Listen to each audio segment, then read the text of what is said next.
Good morning all. എൻ്റെ topic recovery of tax. Recovery of tax എന്ന് പറഞ്ഞാൽ tax recovery ചെയ്യുക വേറൊരാളെ അടുത്തുനിന്ന്. അയാൾ ചിലപ്പോൾ മണി ഹോൾഡ് ചെയ്യുന്നുണ്ടാവും, അല്ലെങ്കിൽ അയാൾക്ക് വേണ്ടിയിട്ട് മറ്റൊരാളായിരിക്കും മണി ഹോൾഡ് ചെയ്യുന്നത്. മാത്രമല്ല ഹോൾഡ് ചെയ്യുന്നത് ക്രെഡിറ്റ് പേ ചെയ്യാൻ വേണ്ടിയിട്ടാണ്.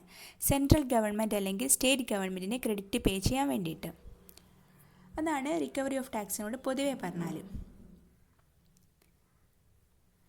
Then next, if there is any amount payable on the basis of receipt of notice of demand, it shall be paid within 30 days of the service of notice, but where the assessing officer has any reason to believe that it will be detrimental to revenue, if the full period of 30 days of aforesaid is allowed, he may, with the previous approval of the Joint Commissioner, direct that sum specified in the notice of demand shall be paid within such period, being the period of less than the period of 30 days of aforesaid.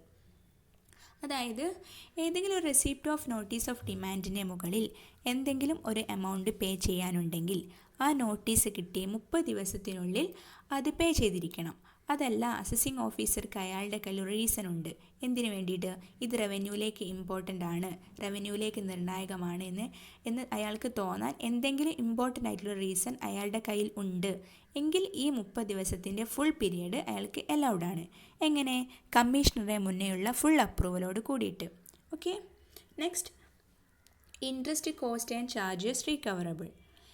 In the proceedings in execution of every certificate, the following charges also recovered. First one, such interest upon the amount of tax or penalty or other sum to within the certificate relate is payable in accordance with the subsection 2 of section 220. And second one, all charges incurred in respect of A, the service of notice upon the defaulter to pay the arrears and of warrants and other processes, and B, all other proceeding taken for realizing the arrears. അതായത് section 220 പ്രകാരം certificate related ആയിട്ടുള്ള interest എന്തിൻ്റെ മുകളിലാണ്? Tax എമൗണ്ടിൻ്റെ മുകളിൽ, അല്ലെങ്കിൽ പെനാൽറ്റീൻ്റെ മുകളിലോ, അല്ലെങ്കിൽ മറ്റേതെങ്കിലും ഒരു എമൗണ്ടിൻ്റെ മുകളിലോ, ഇൻട്രസ്റ്റ് ടു വിച്ച് സർട്ടിഫിക്കറ്റിൻ്റെ റിലേറ്റഡ് ആയിട്ടുള്ള എമൗണ്ടിൻ്റെ മുകളിൽ വരുന്ന ഇൻട്രസ്റ്റ്, അതാണ് ഒന്നാമത്തേത്. രണ്ടാമത്തേത് സർവീസ് ഓഫ് നോട്ടീസ്. എന്തിനാണ്? അവരെ ഇൻഫോം ചെയ്യാൻ വേണ്ടിയിട്ട് നോട്ടീസ് അയക്കുന്നത്. എന്തിന്? കുടിശ്ശിക അടയ്ക്കാനെന്ന് പറഞ്ഞിട്ടുള്ളത്. ആ നോട്ടീസിലുള്ളത്, അല്ലെങ്കിൽ വാറൻറ്റിനുള്ള നോട്ടീസ്, അതും അല്ലെങ്കിൽ മറ്റ് പ്രോസസ്സിനുള്ള നോട്ടീസ്, ഇതിനുള്ള ചാർജ്. അതിൽ ബി പറഞ്ഞിരിക്കുന്നത് ബാക്കിയുള്ള പ്രോസസ്സ് ഉണ്ടാവില്ലേ, ആ മൊത്തം പ്രോസസ്സിനുള്ള ചാർജാണ് അതിൽ പറഞ്ഞിരിക്കുന്നത്. Okay. Then the principal chief commissioner or chief commissioner or principal commissioner or commissioner may reduce or waive the amount of interest paid or payable by an assessee if he is satisfied that. അതായത് ഇതിൽ പറയുന്നത് എന്താണെന്ന് വെച്ചാൽ അയാൾ satisfy ആവേണ്ട കുറച്ച് കാരണങ്ങളാണ് പറയുന്നത്. അയാൾ എന്തൊക്കെ കാരണങ്ങളാൽ സാറ്റിസ്ഫൈ ആയാൽ അയാൾക്ക് ഇൻട്രസ്റ്റിലെ എമൗണ്ടോ അല്ലെങ്കിൽ ഫുൾ എമൗണ്ടോ കുറയ്ക്കാൻ പറ്റും എന്നാണ് പറയുന്നത്. അതിലൊന്നാമത്തേതാണ് പറയുന്നത് എന്താ? The payment of such amount he caused or would cause genuine hardship to the assessee. Second one, default in the payment of the amount on which interest has been paid or was payable was due to circumstances beyond the control of the assessee. മൂന്നാമത്തത്, the assessee has cooperated in any inquiry relating to the assessment of any proceeding for the recovery of any amount due from him. അതായത് ഒന്നാമത്തേൽ എന്താ പറയുന്നത് വെച്ചാൽ അയാൾ പേ ചെയ്യേണ്ട amount, അതായത് അയാൾക്ക് പ്രയാസം ഉണ്ടാക്കുന്നുണ്ടെന്ന് കമ്മീഷണർക്കോ അല്ലെങ്കിൽ പ്രിൻസിപ്പൽ കമ്മീഷണർക്കോ ഫീൽ ചെയ്യുന്നുണ്ടെങ്കിൽ അത് റെഡ്യൂസ് ചെയ്യാം. ക്യാഷ് അയക്കുന്ന ആൾക്ക് എന്തെങ്കിലും പ്രയാസം തോന്നിയിട്ടുണ്ടെങ്കിൽ അത് ക്യാൻസൽ ചെയ്യാമെന്നാണ് അതിൽ പറഞ്ഞിട്ടുള്ളത്. രണ്ടാമത്തേത് പറഞ്ഞത് പേ ഓഫ് ഇൻട്രസ്റ്റ്, അല്ലെങ്കിൽ എന്തെങ്കിലും ഒരു തടസ്സം വന്നിട്ടുണ്ട് എങ്കിൽ അതിൻ്റെ കാരണം അസസിയുടെ കൺട്രോൾ ഓഫ് ബിയോണ്ടിനാണ് എങ്കിൽ അത് റെഡ്യൂസ് ചെയ്യാം. മൂന്നാമത്തേത്, ഈ അസസി ഇതുമായി ബന്ധപ്പെട്ടിട്ടല്ല എല്ലാ എൻക്വയറിയിൽ അല്ലെങ്കിൽ എല്ലാ പ്രൊസീഡിങ്സിലും അയാൾ പൂർണ്ണമായും കോപ്പറേറ്റ് ചെയ്യുന്നുണ്ടെങ്കിൽ അത് കൺസിഡർ ചെയ്തിട്ട് ആ ഓഫീസർക്ക് ആ എമൗണ്ട് കുറച്ച് കൊടുക്കാം. ഓക്കെ, അതാണ് അതിൽ പറഞ്ഞിട്ടുള്ളത്. Next, certificate to tax recovery officer and mode of recovery, section 222. അതിലെന്താ പറഞ്ഞിരിക്കുന്നത് വെച്ചാൽ അസസി അയാൾ പേ ചെയ്യേണ്ട എമൗണ്ടിൽ എന്തെങ്കിലും ഒരു ഡിഫോൾട്ട് വരുത്തുക എന്നാണെങ്കിൽ ഈ റിക്കവറി ഓഫീസറുടെ സിഗ്നേച്ചറോട് കൂടിയിട്ട് ഒരു സ്റ്റേറ്റ്മെൻറ്റ് പ്രിപ്പയർ ചെയ്യും. എന്തിനു വേണ്ടിയിട്ട്? അയാളുടെ ഡിഫോൾട്ട് വന്ന എമൗണ്ട് കാണിച്ചുകൊണ്ട് റിക്കവർ ചെയ്യാൻ വേണ്ടിയിട്ട്. അതാണ് കേട്ടോ ഇതിൽ പറഞ്ഞിരിക്കുന്നത്. അതിൽ ഒന്ന് രണ്ട് മൂന്ന് പോയിൻറ്റ്സ് വരുന്നുണ്ട്. ഒന്ന് A attachment and sale of the assessee movable property, B attachment and sale of assessee movable property, C arrest of the assessee and his detention in prison, D appointing a receiver for the management of the assessee movable and immovable properties.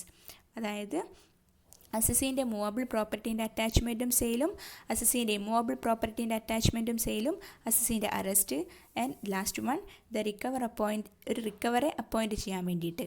എന്തിനു വേണ്ടിയിട്ടാണ്? അസസീൻ്റെ മൂവബിളോ അല്ലെങ്കിൽ immovable പ്രോപ്പർട്ടീനെ manage ചെയ്യാൻ വേണ്ടിയിട്ട്. Okay, then other modes of recovery section 226. അതിലെന്താ പറയുന്നത് വെച്ചാൽ, where no certificate has been drawn up under section 222 the assessing officer may recover the tax by any one or more of the modes of provided in the section. Where certificate has been drawn upon under the section 222, the tax recovery officer may without prejudice to the modes of recovery specified in the section.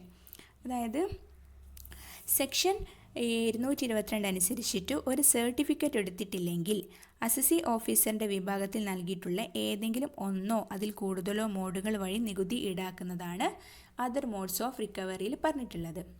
Okay, അതിൽ attachment of സാലറിനെ കുറിച്ച് പറയുന്നുണ്ട്.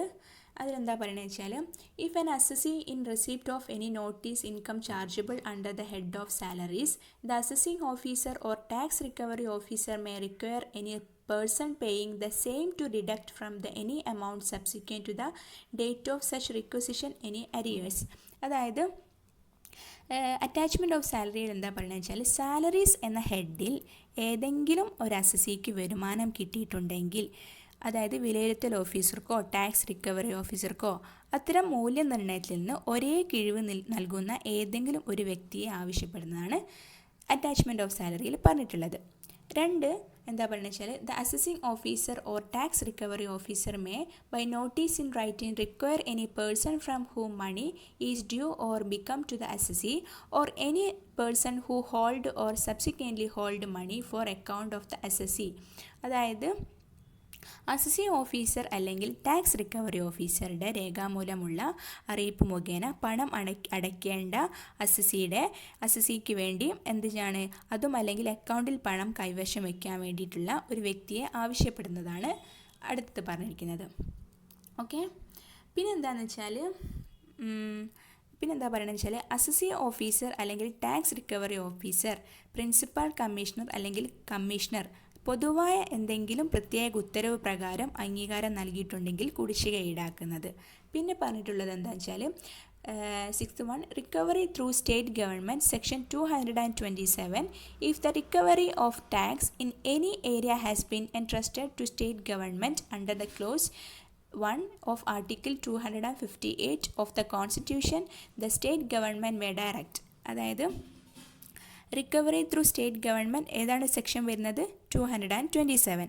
അതിലെന്താ പറയുന്നത് വെച്ചാൽ, state ഗവൺമെൻറ്റിൻ്റെ article ഏതാണ് 258 വകുപ്പ് പ്രകാരം ഏതെങ്കിലും ഒരു പ്രദേശത്ത് നികുതി വീണ്ടെടുക്കുക എന്നത് ഒരു സംസ്ഥാന സർക്കാരിൻ്റെ ചുമതലയായിട്ടാണ്. സംസ്ഥാന സർക്കാരിൻ്റെ നിർദ്ദേശം അനുസരിച്ചിട്ടാണ്. എങ്ങനെ? അതിൻ്റെ ഏതെങ്കിലും ഒരു ഭാഗത്തെ സംബന്ധിച്ചിട്ട്. ഓക്കെ, ദെൻ 7th one പറയുന്നത്, recovery of tax in provisions of agreement with foreign countries, section 228A, where an agreement is entered by central government with the government of any country outside India for recovery of income tax under Income Tax Act and corresponding law in force in that country and the government. അതായത് section 228 അനുസരിച്ചിട്ട് വിദേശ രാജ്യങ്ങളുമായുള്ള കരാർ അനുസരിച്ച് നികുതി വീണ്ടെടുക്കുക. അതുപോലെ തന്നെ 8ാമത്തിൽ പറഞ്ഞത് recovery of penalties, fine, interest and others എന്നാണ് പറയുന്നത്. അതിലെന്താണെന്ന് വെച്ചാൽ, പെനാൽറ്റീസ്, ഫൈന് അതുമല്ലെങ്കിൽ ഈ തന്നിരിക്കുന്ന ആക്ട് പ്രകാരം അടയ്ക്കേണ്ട മറ്റേതെങ്കിലും വഴി തുക ചുമത്തുന്നത്. ഓക്കെ, അതാണ്. പിന്നെ റിക്കവറി ഓഫ് പെനാൽറ്റി കഴിഞ്ഞു.